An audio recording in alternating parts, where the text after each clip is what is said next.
ಇವೆರಡೂ 7ನೇ ಮನೆಯ ಸೂಚ್ಯಾಂಕದಲ್ಲಿ ಗ್ರಹವಾಗಿ ಬಂದಾಗ ಅಲ್ಲಿ ಹಿನ್ನಡೆ ಆಗುತ್ತೆ, ಇಂಟ್ರೆಸ್ಟ್ ಇರಲ್ಲ. ಆಫರ್ಗಳು ಬರ್ತಾ ಇರ್ತವೆ, ಬಟ್ ಮಾಡ್ಕೊಳ್ಳೋಕೆ ಇಂಟ್ರೆಸ್ಟ್ ಇಲ್ಲ. ಯಾಕಂದರೆ ಆ ಗ್ರಹಗಳು ಸ್ವಲ್ಪ ಮದುವೆ ವಿಚಾರದಲ್ಲಿ ನಿರಾಕಾರ ಮಾಡ್ತಕ್ಕಂಥ ಒಂದು ವಿಚಾರ ಬರುತ್ತೆ.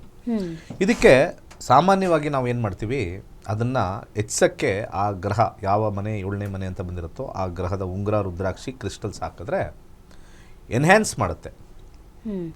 ಅದು ಬಿಟ್ಟು ಪೂರ್ವಕವಾಗಿ 1ನೇ ಮನೆ, 6ನೇ ಮನೆ, 10ನೇ ಮನೆ ದಶಾಭುಕ್ತಿಯಲ್ಲಿ ನಡೆದಾಗ ಅದನ್ನು ನಾವು ದಾನವನ್ನು ಮಾಡಬೇಕು. ದಾನವನ್ನು ಮಾಡಿದ್ರೆ ಮಾತ್ರನೇ ಅಲ್ಲಿ ಬಲಯುತವಾಗ್ತಕ್ಕಂಥ ಒಂದು ವಿಚಾರ ಇಲ್ಲಿ ತೋರಿಸುತ್ತೆ. ಹಾಗೆ ನಾವು ವಿಶೇಷವಾಗಿ ನಮ್ಮ ಆಫೀಸಲ್ಲಿ ಈ ಮದುವೆ ಆಗದೇ ಇರೋರಿಗೆ ಕೈಲಾಶ ಯಂತ್ರ ಅಂತ ಸಜೆಷನ್ ಮಾಡ್ತೀವಿ. ನಾವು ಕೈಲಾಶ ಯಂತ್ರ ಅಂತ ನಾವು ಸಜೆಷನ್ ಮಾಡ್ತೀವಿ. ಆ ವಿಶೇಷವಾಗಿ ಕೈಲಾಶ ಯಂತ್ರ ಭಾಳ ಅದ್ಭುತವಾಗಿ ವಿವಾಹಕ್ಕೆ ಪೂರಕವಾಗಿ ಕೆಲಸ ಮಾಡುತ್ತೆ. ಯಾಕಂದರೆ ಕೈಲಾಶ ಅಂತಂದರೆ ಅಲ್ಲೇ ಗೊತ್ತಾಗುತ್ತೆ ನಮಗೆ ಶಿವ ಪಾರ್ವತಿ ಇರ್ತಕ್ಕಂಥ ಸ್ಥಾನ. ಸೊ ಇಂಥ ಸಂದರ್ಭದಲ್ಲಿ ಪೂರಕವಾಗಿರ್ತಕ್ಕಂಥ ಈ ಯಂತ್ರ ಅನೇಕ ವಿಧದಲ್ಲಿ ವಿವಾಹಕ್ಕೆ ಸ್ವಲ್ಪ ಪ್ರತಿಕೂಲ ಮಾಡ್ತಕ್ಕಂಥ ಒಂದು ವಿಚಾರ ಇಲ್ಲಿ ಬರ್ತೀವಿ. ಸೊ ಇಲ್ಲಿ ದಾನ ಹೇಳಿದ್ವಿ, ಮನಸ್ಥಿತಿ ಹೇಳಿದ್ವಿ, ಯಂತ್ರ ಹೇಳಿದ್ವಿ. ಈ ಮೂರೂ ಸೇರಿದ್ರೆ ಮಾತ್ರನೇ ವಿವಾಹ ವಿಚಾರ. ಇದು ಬಿಟ್ಟು ಎಲ್ಲ ಚೆನ್ನಾಗಿದೆ ಅಂತಂದರೆ ಅದು ನಾವು ಸಾಮಾಜಿಕ ಸಮಸ್ಯೆಯನ್ನು ನಾವು ತೊಗೊಳಕ್ಕಾಗಲ್ಲ. ಸಾಮಾಜಿಕ ಸಮಸ್ಯೆಯಲ್ಲಿ ಕೆಲವರು ಏನಾಗ್ಬಿಡುತ್ತೆ, ಲವ್ ಮಾಡಿಬಿಟ್ಟಿರ್ತಾರೆ. ಸೊ ಲವ್ ಮಾಡಿದಾಗ ಕಾಂಬಿನೇಷನ್ಸು ಮದುವೆ ಮಾಡ್ಕೊಳ್ಳೋಕೆ ಬಂದರೂ ಕೂಡ ಅದು ಆಗದೇ ಇರತಕ್ಕಂಥ ಕಾರಣ ಜಾತಿ ವ್ಯವಸ್ಥೆ ಅಡ್ಡ ಬಂದಾಗ ನಾವೇನು ಮಾಡೋಕ್ಕಾಗಲ್ಲ. ಹೌದು, ಶಾಸ್ತ್ರ ಏನೋ ಅದ್ರ ಬಗ್ಗೆ ಏನು ಹೇಳಲ್ಲ. ಸೊ ಅದು ಮಾನವ ನಿರ್ಮಿತ ಸಮಸ್ಯೆ ಅಥವಾ ಒಂದು ವಿಚಾರ ಅಂತ ಬಂದಾಗ, ಲವ್ ವಿಚಾರದಲ್ಲಿ ಬಂದಾಗ ಅದು ಆಗೋದಿಲ್ಲ ಅಂತ ಬರುತ್ತೆ. ಇಷ್ಟು ವಿಚಾರ ಇದು ಬರುತ್ತೆ. ಕರೆಗಳು ಬಂದರೆ ತೊಗೊಂಡೋಗೋಣ, ಕರೆಗಳಿದ್ದರೆ ತೊಗೊಂಡೋಗೋಣ, ಇಲ್ಲಾಂದರೆ ನಾನು ಇನ್ನೂ ಒಂದಷ್ಟು ವಿಚಾರಗಳ ಹೇಳ್ತೀನಿ. ಈಗ ನೀವು ಹೇಳ್ತಾ ಇದ್ರಿ ಗುರುಜಿ, ಲವ್ ಮ್ಯಾರೇಜ್ ಅಂತ ಬಂದಾಗ ಇದೆಲ್ಲ ಆಗಲ್ಲ ಅಂತ. ಅಂದರೆ ಲವ್ ಮಾಡಿರ್ತಾರೆ, ಜಾತಕ ಹೊಂದಾಣಿಕೆ ಆಗಲ್ಲ ಅಂತ ಕೆಲವ್ರು ಹೇಳ್ತಾರೆ.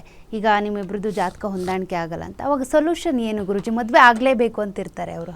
ಹಾಗಾಗಿ ಜಾತಕ ಹೊಂದಾಣಿಕೆ ಆಗದೇ ಇರತಕ್ಕಂಥದ್ದು 2 ವಿಧಾನ ಇದೆ. ಒಂದು ಮೂಲ ಈ ಪಾಯಿಂಟ್ಸ್ ಬೇಸ್ಡು ಇಷ್ಟು ಗಣಗಳು ಬಂತು ಅಂತ ಹೇಳಿ ಬರ್ತಕ್ಕಂಥ ಒಂದು ವಿಚಾರ. ಆದರೆ ಮತ್ತೊಂದು ವಿಚಾರ ದಶಾಭುಕ್ತಿ ಯಾರೂ ನೋಡಲ್ಲ. ದಶಾಭುಕ್ತಿಲಿ ನೋಡಿ ನಿರ್ಣಯ ಮಾಡಿ ಹೊಂದಾಣಿಕೆ ಆಗಲ್ಲ ಅಂದರೆ ಅದು ಕರೆಕ್ಟು. ಆದರೆ ಬಹಳಷ್ಟು ಜ್ಯೋತಿಷಿಗಳು ದಶಾಭುಕ್ತಿ ಮೇಲೆ ನಿರ್ಣಯ ಮಾಡೋದಿಲ್ಲ.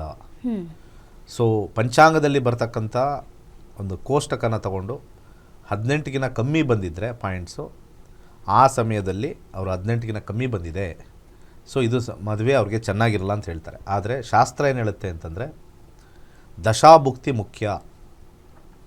ಒಬ್ಬರ ದಶ ಇನ್ನೊಬ್ಬರ ದಶ ಮ್ಯಾಚ್ ಆದರೆ ಖಂಡಿತ ಲಾಂಗ್ ಟರ್ಮ್ ಇರುತ್ತೆ. ನಿಮಗೆ 13 ಬರಲಿ 12 ಬರಲಿ ಅಲ್ಲಿ ವರ್ಜಿತ ಆಗಿರ್ತಕ್ಕಂಥದ್ದು. ಅದೇ ಪ್ರಕಾರ 36ಕ್ಕೆ 36 ಪಾಯಿಂಟ್ಸ್ ಬಂತು, ಮದುವೆ ತುಂಬ ಚೆನ್ನಾಗಿದೆ ಅಂತ ಹೇಳ್ತಾರೆ. ಆದರೆ ದಶ ಟು ದಶದಲ್ಲಿ ಕೆಟ್ಟ ದಶಗಳು ನಡೆದಾಗ, ಇಬ್ಬರಲ್ಲೂ ನಡೆದಾಗ ಜಾಸ್ತಿ ಆಗುತ್ತೆ, ಒಬ್ಬರಲ್ಲಿ ನಡೆದಾಗ ಸ್ವಲ್ಪ ಸಮಸ್ಯೆಯನ್ನು ಉಂಟು ಮಾಡುತ್ತೆ ಅರ್ಧದಲ್ಲಿ. ಸೊ ಈ ಕಾಂಬಿನೇಷನಲ್ಲಿ ನಾವು ಹೋದಾಗ, ಸೊ ಇಲ್ಲಿ ನಮಗೆ ಪಾಯಿಂಟ್ಸ್ ಜಾಸ್ತಿ ಇದ್ದರೂ ಕೂಡ 36ಕ್ಕೆ 33 ಪಾಯಿಂಟ್ಸ್ ಬಂದಿದ್ರೂ ಕೂಡ ಮ್ಯಾಚ್ ಮೇಕಿಂಗಲ್ಲಿ ವಿವಾಹ ಹಾಳಾಗೇ ಆಗುತ್ತೆ.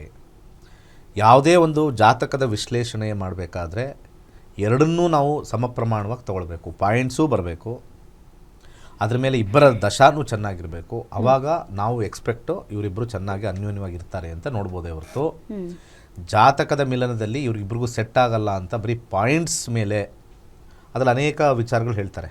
ಈ ನಾಡಿ ಬಂದಿಲ್ಲ, ಸೊ ಮಧ್ಯನಾಡಿ, ಅಂತ್ಯನಾಡಿ, ಆದಿನಾಡಿ ಅಂತ ಬರ್ತಕ್ಕಂಥದ್ದು. ಒಂದೇ ನಾಡಿಲಿ ಇರ್ತಕ್ಕಂಥ ಒಂದು ವಿಚಾರದಲ್ಲಿ ಇದೆಲ್ಲ ವಿಚಾರ ಬರುತ್ತೆ. ಏಕನಾಡಿ ಆ ರೀತಿ ಇರ್ತಕ್ಕಂಥದ್ದು.